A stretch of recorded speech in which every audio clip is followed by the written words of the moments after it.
Injuries.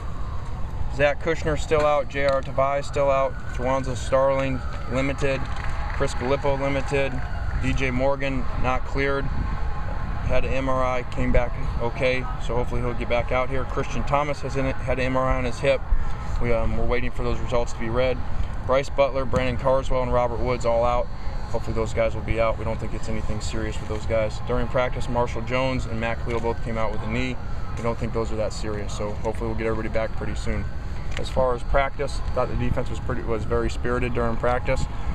Had to push through. It was kind of a long practice and a lot of work for the guys, so it was good to see. This is the time they really got to push through. Everybody's tired, everybody's banged up and hurt around the country, and so the good teams push through it.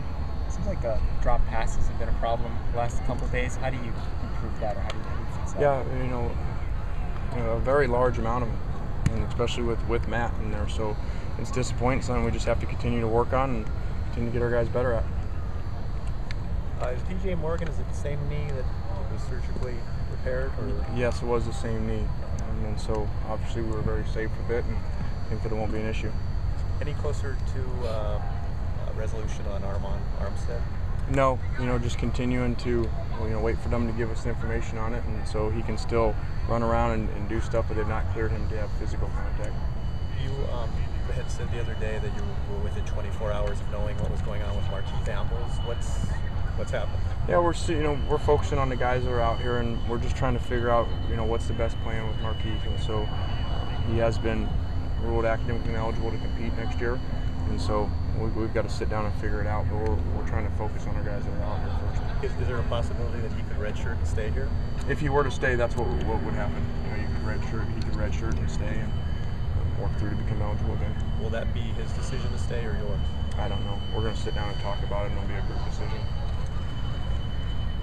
Curtis McNeil, he's okay? Curtis is doing good, and so came out here, went through a lot of the stuff, not quite everything, but he's fine. After reviewing the scrimmage video, any closer on the safeties, or actually the cornerback spot opposite the Kell? Torrin Harris played very well, made some plays and played really well. Unfortunately, didn't practice very well today, so we still got to figure that thing out. And Demetrius not being in there, he's back now, which is good to see. He looks great out here.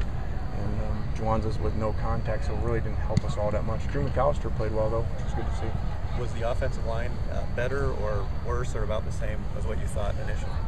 About the same, very inconsistent. Same thing, two guys playing at a high level, one guy playing all right, and nobody else really showing up. So something we got to work on, and just a reminder that game 3, we're going to have to play even more plays with those guys, and probably even do more live cutting even too, to make sure that we're ready. Would Walker start at guard in a game? We don't. Same thing as normal. When we don't have it, we don't decide. We just keep rotating them in, and so we'll figure it out by the opener. Junior Palme he's in? Yeah, Junior Palme's been cleared. Went back and had to do a summer school class. Was actually here for summer 1. Had to do a summer school, high school class, something that the clearinghouse or NCAA wanted him to do, and so he knocked that out. He's back, and he has to just go through the 2 days of just helmets before he can move on. Is there any update on Buck Allen? I do not have one. No. Matt, today, did you think he threw the ball? I mean, he looked like he kind of was refreshed today. Yeah, day off, for him was good, and threw the ball extremely well, especially one-on-ones and individual, and then we didn't protect real good around him in some of the team situations. Matt said that he thought some of the drops were a product of guys maybe thinking a little bit too much and just not going out and playing, maybe focus issue. What do you think is behind it? Well, you got a lot of young players, a lot of young skilled players that haven't played a lot of football. And so when you go out, especially when you put them in that environment, the Coliseum, and we try to make it with music and, as game-like as we can, building up to it, that's what happens. And so hopefully that we're getting it out of our system now and we're getting used to being in that environment, so when we go in there for real, we'll be more productive. Matt was saying he's beginning to really trust Marquise Lee. Are you getting to that same place? Yeah, getting very close. Marquise Lee's coming along extremely well.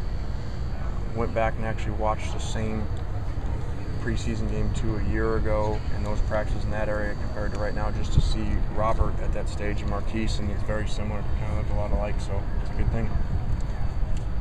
And you got your final 2-a-day tomorrow. Anything special about that? Not really. We we don't really believe a lot in two-a-days, and so we only have 2 of them. I just think it's kind of a little bit, you know, just because people used to do it, we don't want to do it because it just taxes the players so much. I think our practices, as you see, are extremely long. I'd rather have one really good long practice than try to get their bodies back up again, and so that's why we don't do very much of it. And our practice 1 in the morning is limited. You know, it's not as long.